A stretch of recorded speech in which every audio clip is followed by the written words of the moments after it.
जय श्री राम। नमस्कार दोस्तों, स्वागत है आपका हमारे YouTube चैनल शास्त्र ज्ञान में। वीडियो शुरू करने से पहले वीडियो को प्यारा सा लाइक और अपने दोस्तों के साथ शेयर जरूर करें।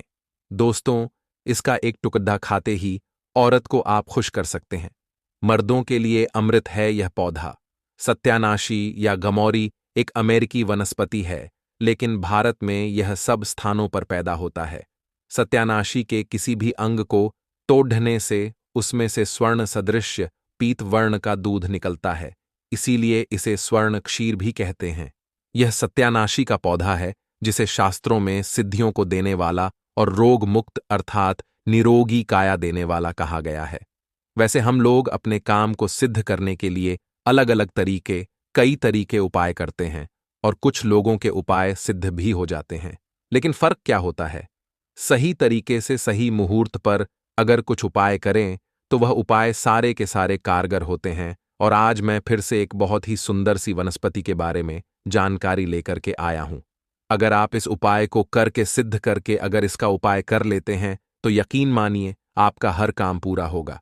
वैसे तंत्र शास्त्र में आज मैं जिस पौधे के बारे में बताने जा रहे हैं, इस पौधे के बारे में अनेक सारे टोटके बताए गए, लेकिन उनमें से मैं कुछ खास उपाय मैं लेकर के आया हूं। जिन उपायों को करने से आपके जीवन में चल रही परेशानी है, जो धन संबंधित समस्या है, घर में अनेक प्रकार के दिक्कत होते हैं, ग्रह दोष लगे, उन सारे के सारे दिक्कतों को यूं ही चुटकियों में खत्म कर देता है। लेकिन उसके साथ साथ यह पौधा केवल यदि देखा जाए तो तंत्र शास्त्र के अनुसार काम करता ही करता है, लेकिन इसकी आयुर्वेदिक दृष्टि से भी देखा जाए तो कई सारे फायदे हैं। तो मैं आज के इस वीडियो में दोनों प्रकार के ज्ञान आपको दूंगा। सबसे पहले मैं तंत्र शास्त्र के अनुसार बातें करूंगा, उसके बाद से आयुर्वेदिक दृष्टि से यह कैसे काम करता है उन सब चीजों को भी जानेंगे। मतलब यह पेड़ पौधे की जो जानकारी होती है बहुत ही जरूरी होती है। पेड़ पौधे के बारे में अर्थात जड़ी बूटी के बारे में जिसे भी ज्ञान होता है उसे कहीं पर भटकने की जरूरत नहीं होती। घर पर बैठे ही सब कुछ कर लेता है, सब कुछ प्राप्त कर लेता है।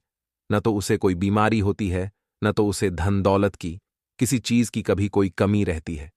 सही तरीके से बस उस उपाय को जानने की जरूरत है, क्योंकि पेड़ पौधे में हमें भी पता होता है कि देवी देवताओं का अंश होता है और पेड़ पौधों का पूजा करने से, उपाय करने से तथा उनको अपने साथ में होने वाली बीमारियों का इलाज करने में हर तरीके से फायदेमंद होता है। जो जड़ी बूटियों का इलाज किया जाता है क्यों इतना जल्दी कारगर होता है, और जब यह काम करता है तो जड़ से ही ठीक कर देता है, क्योंकि इसमें दोनों प्रकार की शक्तियां पाई जाती हैं। एक तो देखा जाए तो दैवी और ऊपर से जो घरेलू उपचार है उसके अंदर के जो खुद के गुण हैं, दोनों के दोनों जहां पर दवा और दुआ दोनों काम करता है, या कैसी भी बीमारी हो हर प्रकार की बीमारी ठीक होती है। तो बस आज आप वीडियो के अंत तक बने रहिएगा। मैं एक बहुत सुंदर सा वनस्पति के बारे में लेकर के आया हूं जो आपको स्क्रीन पर दिख रही है। इस पौधे को शायद आप अपने घर के अगल बगल, नाले के पास, नहर के पास, तालाब के किनारे, रोड पर कहीं ना कहीं देखा ही होगा। देखिए कैसे कैसे इसकी पत्तियों में कांटे लगे होते हैं, लेकिन इसका जो फूल होता है ना, बहुत ही सुंदर सा गोल्डन कलर का होता है। इसका जो है ना, ये जो पौधा आपको दिखाई दे रहा, शायद आप इसका नाम जानते होंगे, लेकिन मैं तो इसे ब्रह्मडंडी के नाम से जानता हूं। वैसे ही आप इसे कहीं पर ढूंढेंगे तो कुछ लोग इसे सत्यानाशी के नाम से जानते हैं, और यह एक अमेरिकन पौधा है। और देखने से ऐसा लगता है कि यह जंगल वाला, पहाड़ी वाला नदी में पाया जाता होगा, नदियों के किनारे। लेकिन ऐसा कहीं कुछ नहीं है, यह हर जगह पर पाया जाता होगा। गांव में हो, चाहे देहात में हो, चाहे शहर में हो, नदी नाले के किनारे, सूखी जगह पर भी यह पाया जाता है। इसके कई सारे टोटके हैं, लेकिन इनमें से बस कुछ में आज के इस वीडियो में आपको बताऊंगा। जिसके फूल होते हैं ना, फूल के भी, पत्ते के बीज के भी, जड़ के हर तरीके से यह बहुत ही चमत्कारी काम करता है। यदि आप जो है इसका सही तरीके से उपाय जो है किसी भी दिन कर लें। अगर आप इसका उपाय किसी खास दिन करना चाहे, जैसे मानकर चलिए दिवाली हो गया, अमावस्या हो गया, पूर्णिमा हो गया, कुछ ग्रह नक्षत्र वाले कुछ ऐसे खास दिन होते हैं, उस दिन भी यदि आप इसका उपाय करते हैं तो यह उपाय जो है कारगर होता है। तो बस ये छोटा सा उपाय, बस अपना कुछ कीमती समय निकालकर यह आप किसी भी दिन शाम के समय जो है आप इस उपाय को कर लीजिएगा। यकीन मानिए, आपके जो जन्मों जन्मों से चल रही समस्या है यूं ही खत्म हो जाएगी। माता लक्ष्मी की कृपा लग जाती है तो कैसे करना ध्यान से ठीक है। सबसे पहले आपको अगर पूर्णिमा को करना है, अमावस्या को करना है, दिवाली के दिन करना है, कोई खास दिन अगर करना है, जैसे ग्रहण लगा हो उस दिन करना तो भी आप कर सकते हैं, कोई इसमें बात नहीं है। सबसे पहले एक दिन पहले इसको निमंत्रण देकर, मतलब अगर अमावस्या के दिन एक दिन पहले क्या करना है, उसको जाकर के निमंत्रण देकर के आना है और रात के समय में उसको उखाड़ दिएच करके लाना है। ठीक है। उसके बाद से जब आप उखाड़ करके लाते हैं तो आपको पूरा दिन भर जो रखे रहना है, लेकिन जब आप लाते हैं तो नंगे पैर जाइएगा। नंगे पैर आप जाइए, लाइए और अपने घर पर रखे रहिए। लेकिन जब लाते हैं तो इसको क्या करते हैं, सबसे पहले अच्छे से धो लीजिए। धोने के बाद इसके ऊपर जो गंगा जल का जो छींटा मार देना ताकि यह पवित्र हो जाए। इस पर अगर किसी प्रकार की कोई गंध हो तो, क्योंकि गंगा जल छूटने से क्या हो जाता है, कोई भी चीज पवित्र मानी जाती है और पूरा का पूरा पौधा जो है उखाड़ करके लाना है। ठीक है। और पूरा का पूरा पौधा जब उखाड़ कर लाते हैं तो गंगा जल से पहले पवित्र कर लेना। उसके बाद से क्या करना, पंचामृत से भी इसको क्या करना है, स्नान कराना है। पंचामृत से स्नान कराने के बाद शाम के समय में आप ध्यान से सुनिए क्या उपाय करना है। सबसे पहले आपको एक लाल कपड़ा लेना है। लाल कपड़ा में इसकी जड़ को, ठीक है, इसके जड़ को क्या करना है, रख करके बांध देना है। ठीक है। एक पोटली बना लेना है। इसको क्या करना है, माता लक्ष्मी के चरणों में समर्पित कर देना है, रख देना है। वहां पर आपको माता लक्ष्मी के बीज मंत्र को बोलना है 108 बार। ओम महालक्ष्मी नामक इस मंत्र को 108 बार बोलेंगे तो उसमें जो पोटली है उसमें माता लक्ष्मी की दैवी शक्ति चली जाती है और इस तरीके से वह जो जड़ है ना, अब उसमें सिद्धियां प्राप्त हो जाती हैं। क्योंकि गुलाब भी कांटों के बीच में ही खिलता है और यह भी फूल जो हमारा दिख रहा सत्यानाशी का कांटों के बीच में ही खिलता है।